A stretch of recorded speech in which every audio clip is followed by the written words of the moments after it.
สบายดีมื้อนี้มาพบกับรายการคุณแชนแนลซึ่งมื้อนี้คุณทำพามือในห้องมาเรียนคำศัพท์บอกว่าผู้กำกับเคยเก่งภาษาอังกฤษปานใดก็อยากเรียนก่อนจะไปเรียนให้คุณแนะนำตัวก่อน สบายดีเคยเรียนสามคำเคยวันนี้จะมาอธิบายเกี่ยวกับคำว่าเกี่ยวกับว่าลายคนให้น้องๆว่าเรียนมีความหมายเกิดขึ้นในด้านมีความหมายในการสร้างประโยชน์ต่างประเทศบอกเราเป็นที่อะไรฉะนั้นเราเคยจะมาอธิบายให้ดูเป็นการเรียน ถ้าเคยขอถามได้เทียนหันเป็นแปลว่าสามารถได้แล้วผู้คนถามได้ผู้แบบประโยคบอกเรามันแม่นแนวใด รูปแบบประโยคของเรานี่จะเป็นโครงสร้างของมันก็คือ I U D E C E ไปกับแคนเนาะ มันจะไปกับแคนว่าจุดเด โดยมาแล้วจะไปกับแคน สมมติเคยจะถามว่า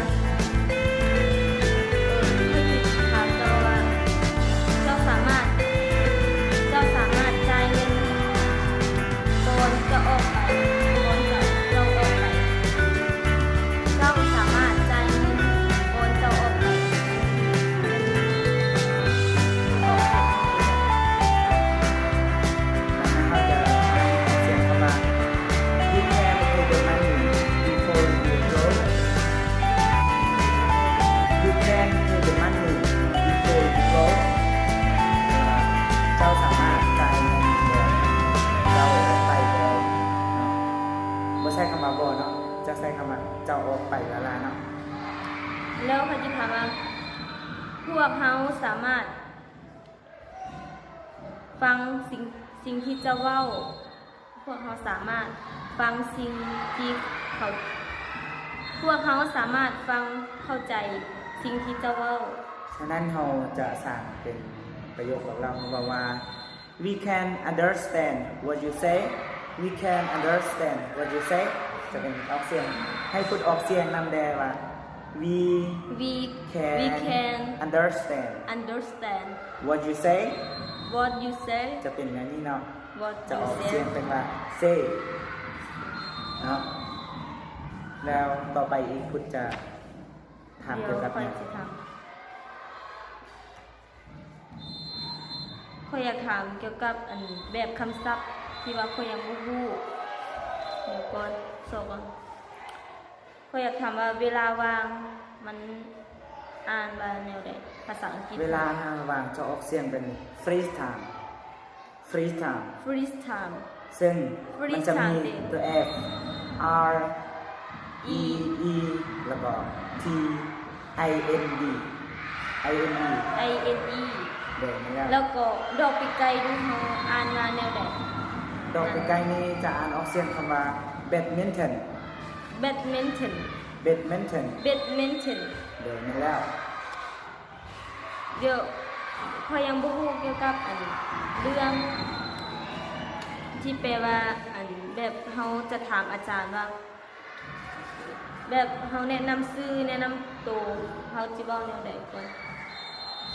ตอนทำอิฐแบบเฮาสิแนะนำชื่อเฮาจะเว้าแนวใดก่อน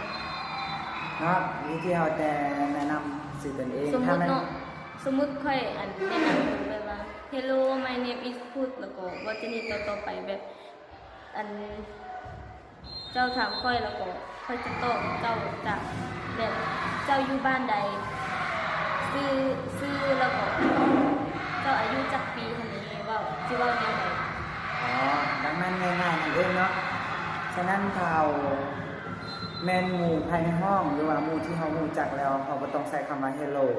เนาะเขาจะใช้คำว่า hi ซึ่งตัวอย่างว่าhi my name is คำเพยวิไลคำเนาะเขาจะใช้คำว่า hi เนาะ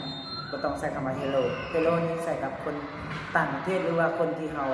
บ่รู้จักและคนที่แปลกหน้านะเขาจะใช้คำว่า hello แล้วบันไดอีก บอนว่าค่อยสิว่า แบบเขาจิทักทายหาคนแบบคนต่างประเทศเขาว่า Hello my name is Good แล้วก็ I come from เวียงสาลุเรศไซดิสติกอุดมไซพลวินบอจะนี่ก็ได้เตะแบบ อ๋อจากนั้นเขาต้องไปรอตามลำดับเนาะตัวอย่างว่าถ้าจะบอกว่า Hello my name is Good my name is Good today I แล้ว today มันแปลว่า today นี่จะแปลว่ามื้อนี้เนาะ ไม่นี่แล้วค่อยจะถามภาษาลาวแล้วเขาจะถามภาษาลาวแล้วจะตอบแบบเป็นภาษาอังกฤษเติม อ๋อได้ ค่อยขอยืมกุญเจ้าแดงมัน อ๋อจากนั้นจะเป็นคำว่า Can I borrow your book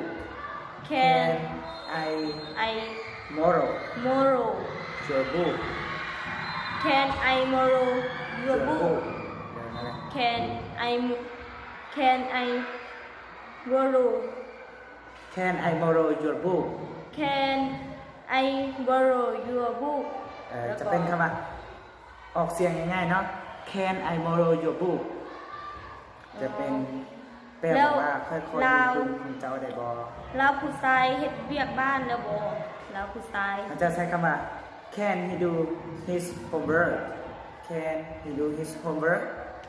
จะเป็นประโยคคำถามเนาะ แล้ว can he do is his day เดี๋ยวมาแล้ว can he do Can he do can he do his his homework homework can he do his homework แต่เขาอ่านไปว่า Can he do his homework can he do his homework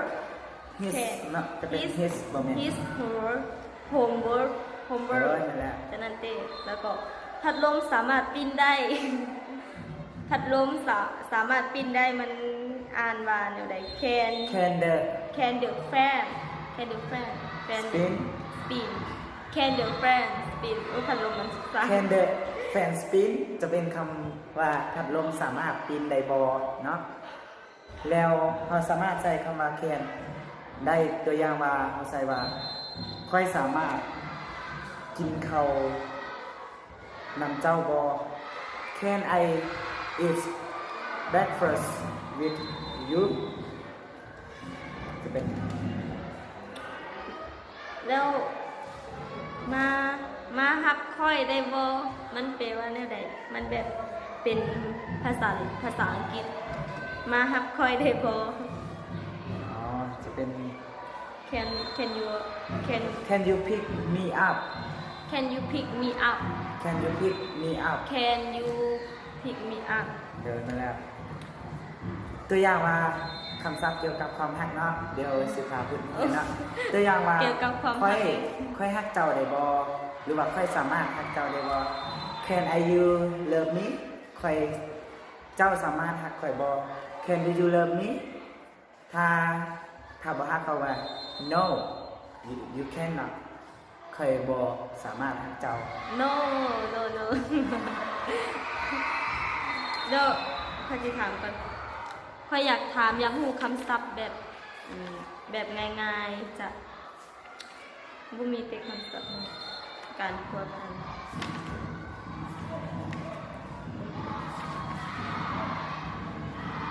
อยากเรียนเป็นคำศัพท์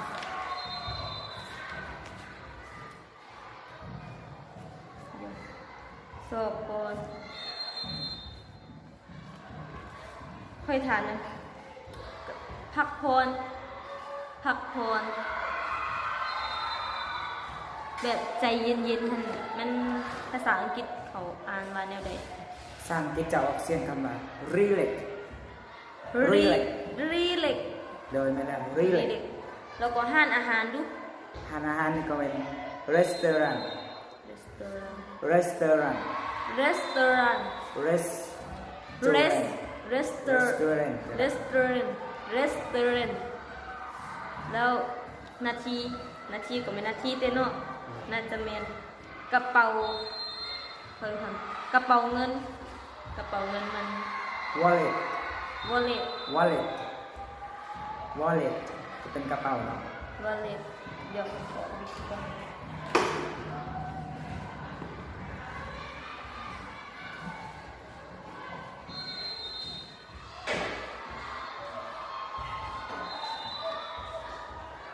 เป็นภาษาอังกฤษเป็นนี่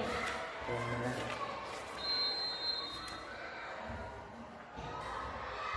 อยากเรียนภาษาอังกฤษ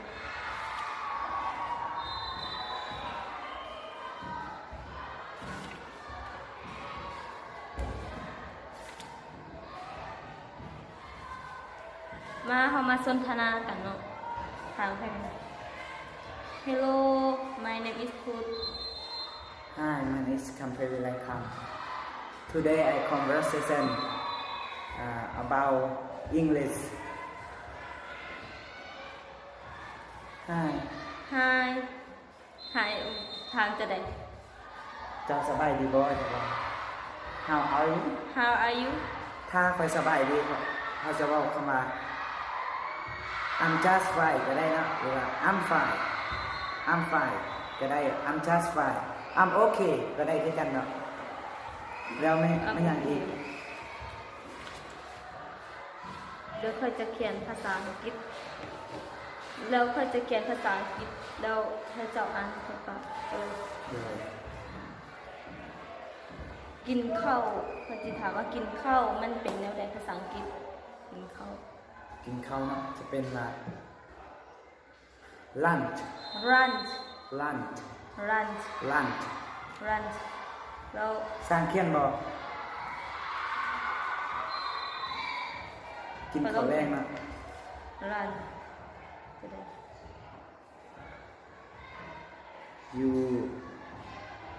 N C H yes จะเป็น L L U N C L U N H C H เนาะ จะออกเสียงคำว่า lunch lunch เนาะกินข้าวแรง ออกห้องหรือแบบออกห้องแบบเฮาจิอนุญาตอาจารย์ออกห้องเฮาก็ ฉะนั้นเขาบอกว่า teacher may I go outside teacher may I go outside อาจารย์เนาะเขาออกห้องได้บ่จะเป็นแปลคำว่านั้นเนาะ โอ้ เข้าห้องเข้าใจบ่ เข้าห้อง ในภาษาอังกฤษ ยัง ตัวอย่างอะไรที่อาจารย์น้องขอเข้าห้อง teacher may I go come in teacher may I go come in Teacher may I go come in แล้วเดี๋ยวนี้เขาจะมาถามจะว่าแบบเขาเฮ็ดคำศัพท์ที่เป็นคำถาม แล้วเขาจะถามดนซ้ำใดมันอ่านออกเสียงว่าแนวใดแบบเขาจะถามว่าดนซ้ำใดแนวใดลายซ้ำใดแล้วเขาจะถามเจ้าแล้วก็เจ้าอ่านแบบเป็นภาษาอังกฤษได้หรือ โดยได้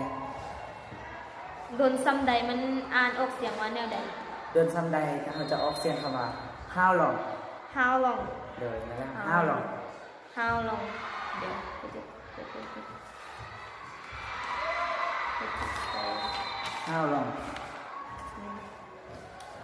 มีตัว h O กับเป็น U L How long มันแปลว่า How long ติ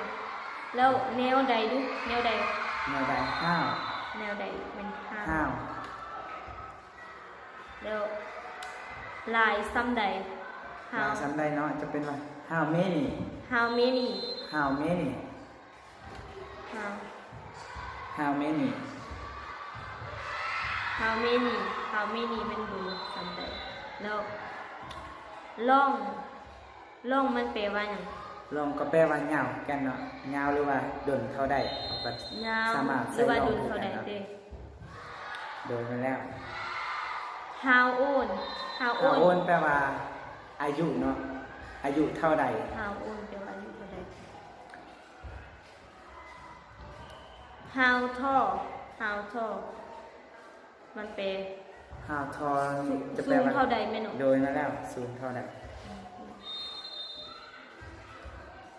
ไก่ซ้ำได้ไหม แล้ว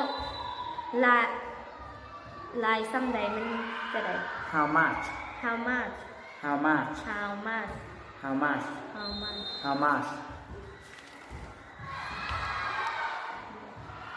ในคำศัพท์ที่มีอยากให้บอก โอ้อยากพูดคำศัพท์แบบนี้แล้วปรารถนาเขาอ่านว่าแนวใด wish wish wish ความสะอาด ความสะอาดจะออก ทำ เสี ควาย ม งว่า ทำความสะอาด clean clean clean clean จะได้ clean clean clean clean ความมุ่งหมายเขาอ่านว่านี่ไง อ๋อความมุ่งหมายจะเป็นออกเสียงว่า objective target objective target โอเคหนึ่งเข้าหนึ่ง ข้อหนึ่งมันบอก budget for steaming rice อีกอย่างเขาอยากถามเนาะเขาอยากถาม เดี๋ย ว่าว นะ ความพยายาม ความพยายามอยู่บันได ความพยายามเป็นความพยายามเขาอ่านมัน ความพยายามจะออกเสียงว่า good intention good intention good intention ความทุกข์ยากลูก ความทุกข์ยากนี่จะเป็นความทุกข์ยากจะเป็น difficulty difficulty difficulty ห้ามสูบยา no อย่าง no โอ้ smoking เข้าใจ ห้ามสูบยาแปลว่า no smoking อยากพูดคำศัพท์อีกบอก เดี๋ยวกลับไปบนเก่าแบบอยู่แคนให้นี่ยังบ่เข้าใจยังบ่เข้าใจปานใดอันว่าแคนนั่นแคนมันสามารถแบบอันประโยคแบบสามารถมันก็เป็นคำที่สามารถขอได้เนาะ นี่แหละฉะนั้นเราจะสร้างคำศัพท์เกี่ยวกับคำว่าพอคุณสามารถสร้างได้บอก สร้างคำศัพท์ คำว่าขอสามารถสร้างได้บอก สามารถเลยค่ะเป็นขอสามารถสร้างวิสัยวิกเดี๋ยวก็จะทำ นี่ก็ตัดต่อ I can your your pen your pen your ค่อยขอยืมบิ๊กของเจ้า ค่อยยืมของเจ้าเนาะโอ้เคยเขียนได้แล้ว มาเฮียนคำศัพท์แต่ละมือเนาะ แล้วหลักการของการใช้ประโยคปฏิเสธคุณเข้าใจบอ ประโยคปฏิเสธบยังบ่เข้าใจอธิบายให้ได้ เดี๋ยวจะอธิบายเอาเนาะคำว่าประโยคปฏิเสธจะอยู่ตรงนี้เนาะตัวอย่างว่าประโยคปฏิเสธมันจะใช้คำว่าเขาจะเอาแค่นี้ไปทางหน้าประธานแล้วเขาก็ตุ้นลงใส่นักนะตัวอย่างว่า I cannot listen the Chinese song ก็แปลว่าค่อยบ่สามารถฟังเพลงจีนใด I cannot listen to Chinese song ตัวอย่างว่าค่อยบ่สามารถฟังเพลงกระมูได้เนาะ I cannot listen the กระมู song เข้าใจบ่ บ่ได้ฟังเพลงกระมูฟังบ่ค่อยบ่สามารถฟังเพลงกระมูได้ เนี่ยมันจะเป็นมันจะออกเสียงว่า I cannot the กระมู song เดี๋ยวเขาจะมาเบิ่งจะมาสนทนาเป็นปกติ